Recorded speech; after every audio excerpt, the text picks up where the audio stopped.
This is Cool Game 24 here, and this week I'm gonna bring to you my Breaking Bad Season 5 Episode 4 review entitled 51. So, before I start this review, I would like to thank everybody for viewing the video that I made last week. Thanks. Like I said before, I'm not doing it for views. I just like, analyzing this. Let's see. 1, 2, 3. Okay. This episode is titled 51. Walt turns 51. Now, as everyone know, whoever started Breaking Bad, this whole episode symbolizes Walt's overall change in personality, overall change in his surroundings, how he was before. How he is now than he was before. This whole episode covers almost all of Breaking Bad, and the episode opens up with the car, the car that Walt's drive throughout the whole Breaking Bad season.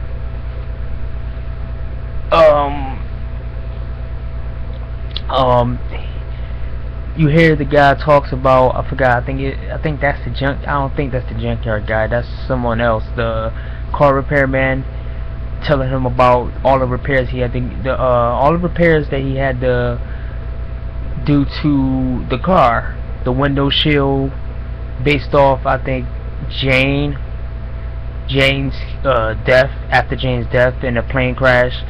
The fender that he acted like he ran over the deer, which he ran over the drug dealers to save Jesse on season, I think 3, near season 3. I think it was episode 10 or 11. I forgot. That car went through a lot of things, and the guy telling him that it was a good car. So what Walt does, he looks at the car and is like, okay, looks down and looks and sees this hat, Heisenberg hat.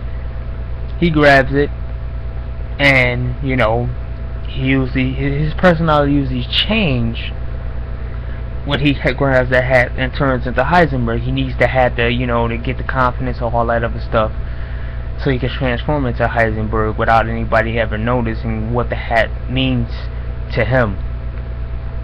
So you see him telling the guy, as I said, this episode is about change, and about how much he progressed or how much he deprogressed as a human being or as a person throughout the whole Breaking Bad, him turning 51.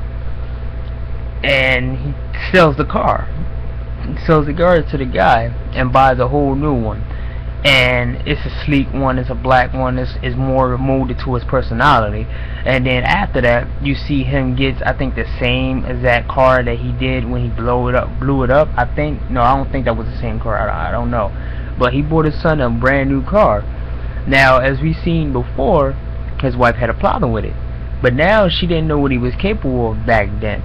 Now she know. And also, you see the hat. The hat been through a lot too. When he first got that hat, when he first picked out that hat, it was against Tuco. That's when he first, decided that he wanted to be Heisenberg. Now he got Tuco killed. Well, actually, Tuco got himself killed. He killed one of the biggest meth dealers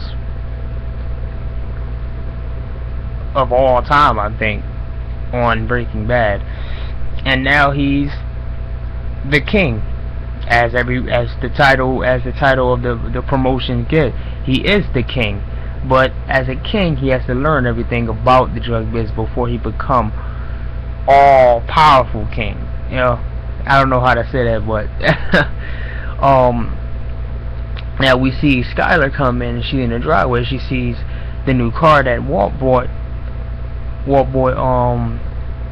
Jr. So, you know, Walt Jr. sitting there talking about the cars and donuts and everything else, and you see in a conversation between them two, he's still trying to be a responsible parent, but at the same time, he's like, you know, he's having fun because he's finally, he doesn't have nothing to worry about no more. It's nothing in his way right now. So he's trying to enjoy himself. The only person that he doesn't see that's not enjoying herself is his wife, Skylar. And as Walt Jr. and Walt Sr. sitting there, you know, going back and forth about the car, she has like a, you know, a lost look on her face, like, I can't really do anything, you know. She can't really say anything like she did before.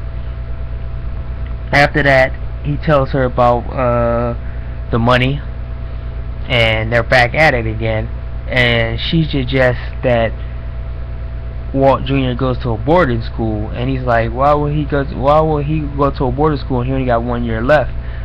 And she tells him, like, this environment is dangerous for him. And he's like, no, it's not dangerous. So after that, we see Lydia talking in German. She's working, and Hank comes in. And you know, talks to her and talks to this foreman, and then he gets arrested.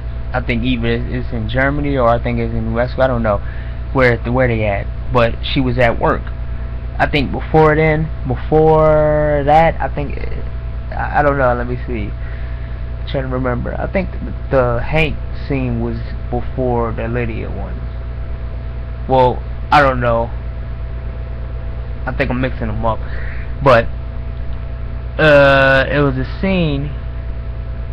I think the Lydia scene where Mike calls her way before way before Hank comes in contact with Lydia, and she does a little bit, but she's still jumpy and everything else, and she's over dramatic. She told Mike on the phone that they swarmed in and screamed at her, and they didn't do anything else. As I said before, she's too weak to even be around someone like Heisenberg, and she don't know who Heisenberg is, so she's too weak to be around Heisenberg. He's gonna exploit that, and I think she's gonna die soon. So, you know, and now he tells her on the phone. Mike tells her on the phone that they're gonna find a new foreman to operate the thing. So basically, all she had to do is wait around so he can get that, so they can get the methylene so they can start cooking again. From there, you see Jesse and Heisenberg. Talking, and he says, "Oh, it's my birthday." Yeah, he says it's my birthday, and you know, Jesse looks like, you know, he just want to work, and all he has is work. I think he comes in, he's being a workaholic because he has no relationships anymore. He had nothing to go back home to anymore, so he might as well just work. And you see it in this episode that Jesse has matured. Also, it's not just what's his name, transformation, Walt's transformation. It's Jesse's transformations too, because they're both partners in this business.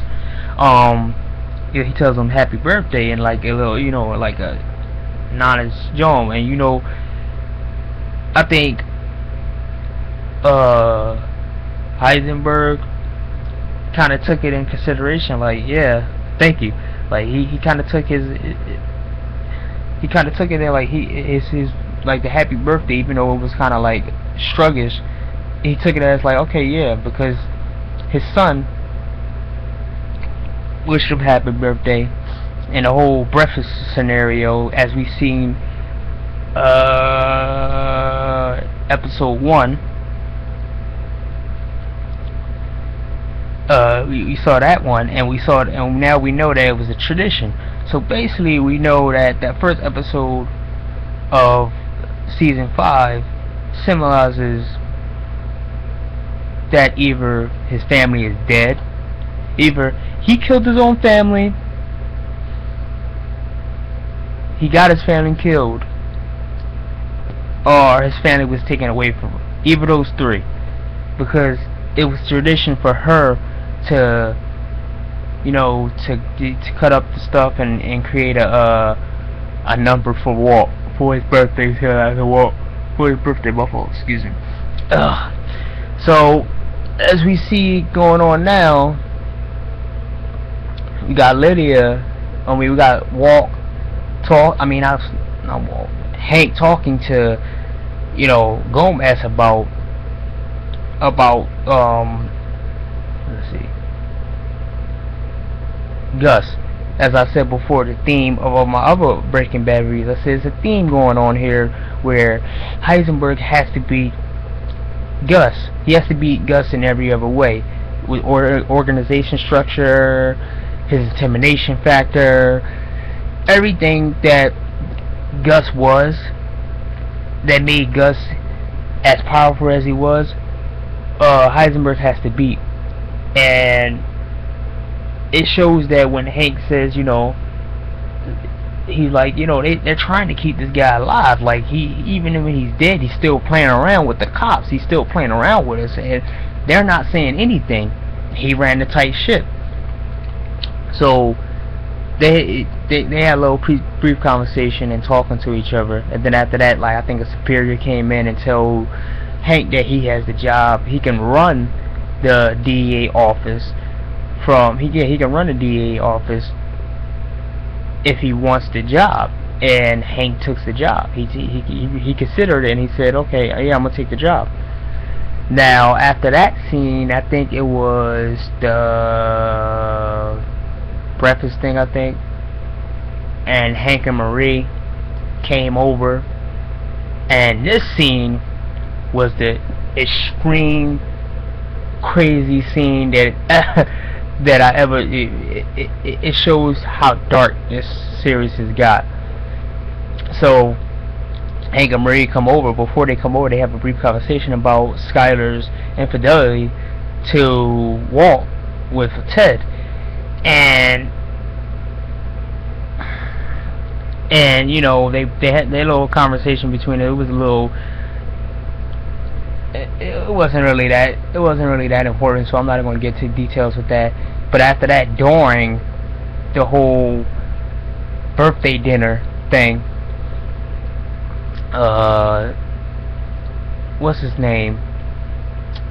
Let's see, Walt Jr. He leaves because he got a new car and he likes to drive around. That conversation was kind of corny too. Let's see, yeah.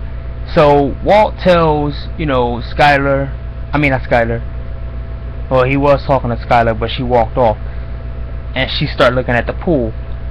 So while Walt tells his story, like, you know, they don't know what kind of man that's before them. As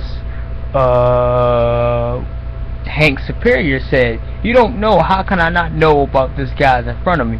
Hank dealing with the same thing. Hank don't know how dangerous Walt is, and he's just, you know,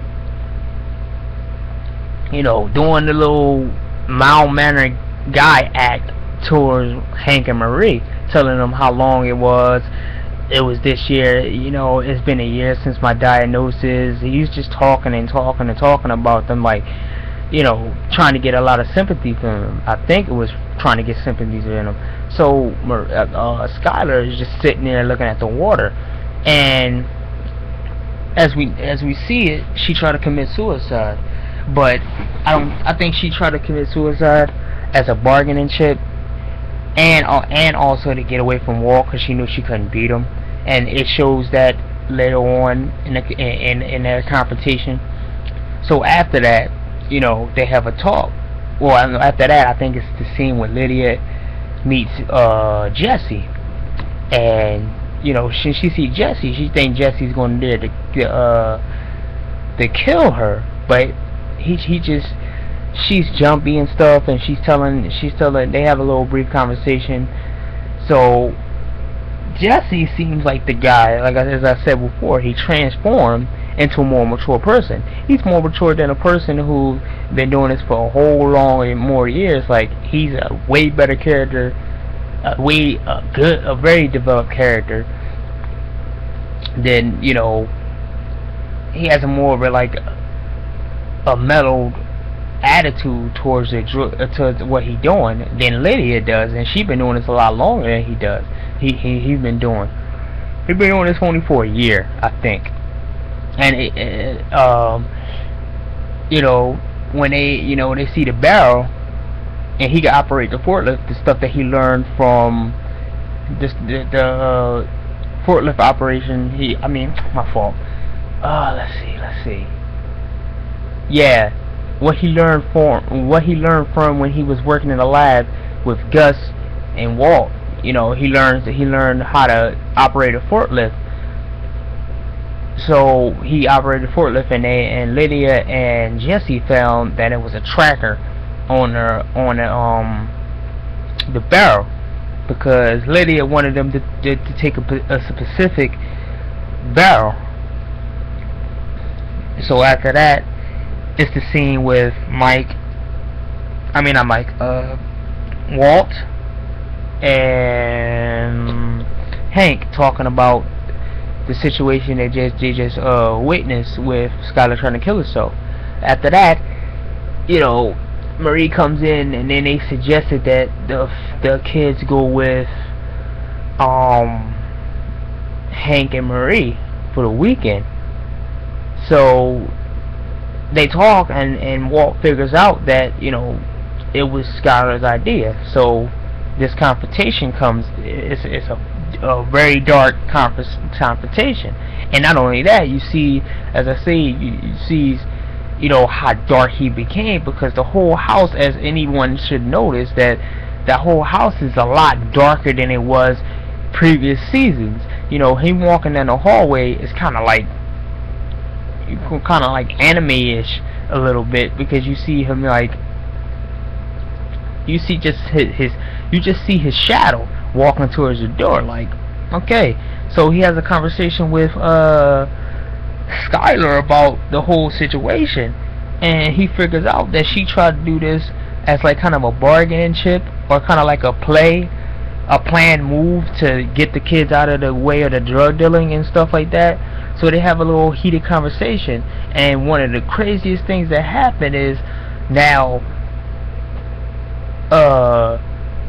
Skyler is going against Walt, but she's out of her league. She's being outclassed by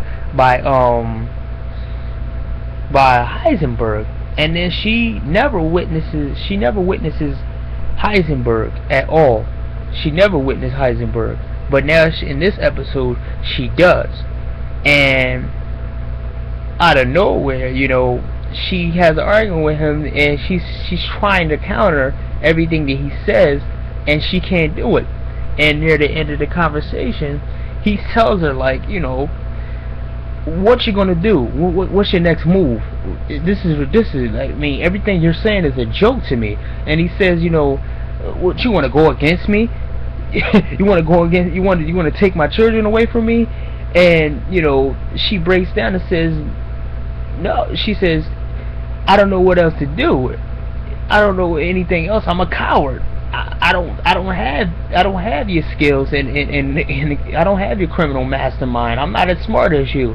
And this is kind of feeding the ego of Heisenberg, because there's a lot of people that can't defeat him right now.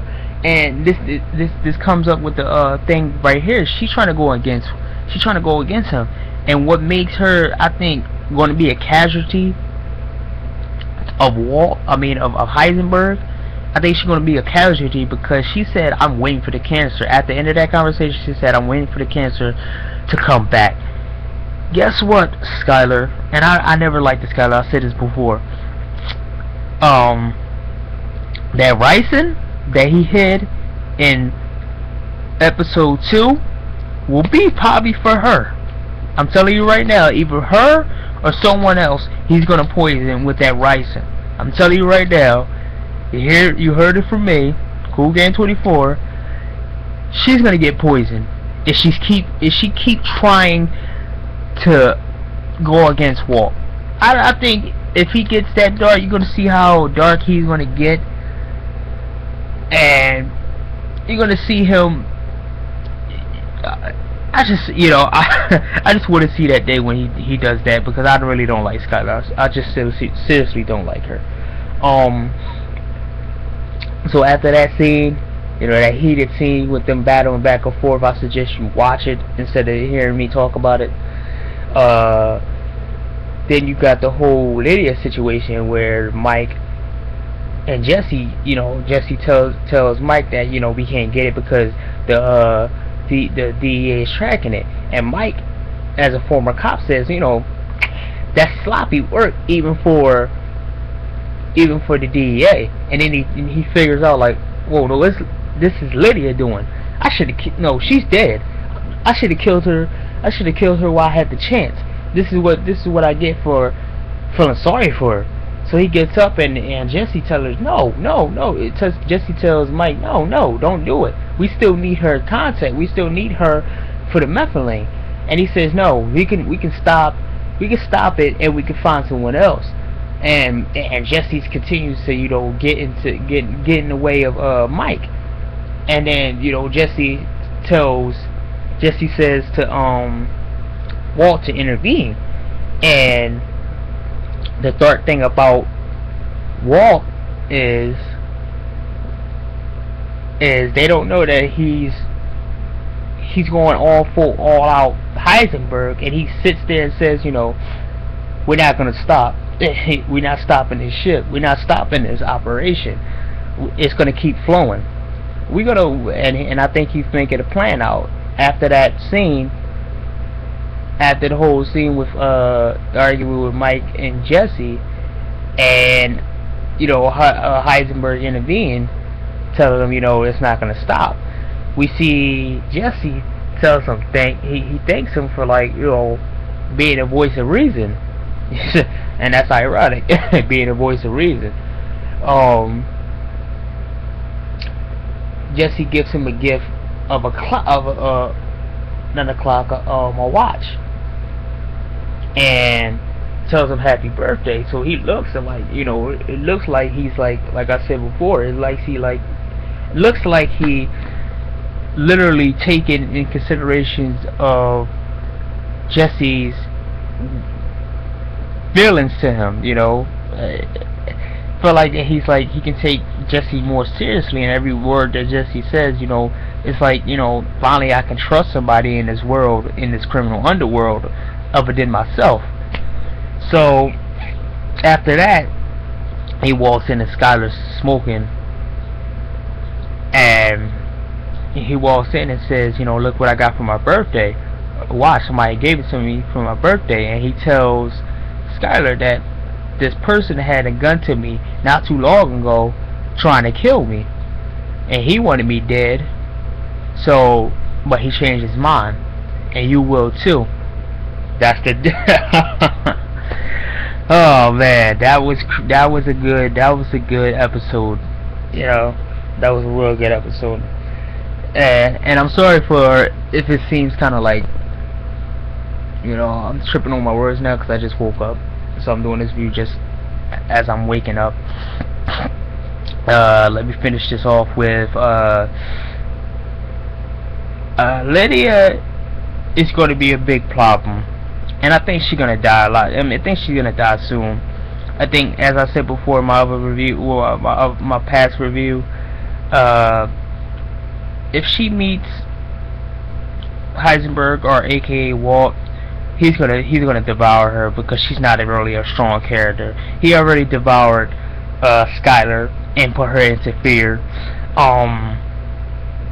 Jesse already aware that everything that Mike was saying about Walt was true. Well, he's gonna find out soon. I think Heisenberg already has a plan that's going on. I think he has a plan for everything that's going on right now. I think he has a huge plan, and he's just waiting for the right time to activate it. Yeah, that's all I can say from now on. You know, this episode was crazy. It's just too much that I need to cover, and it's gonna go over the time limit. So I see everyone next week.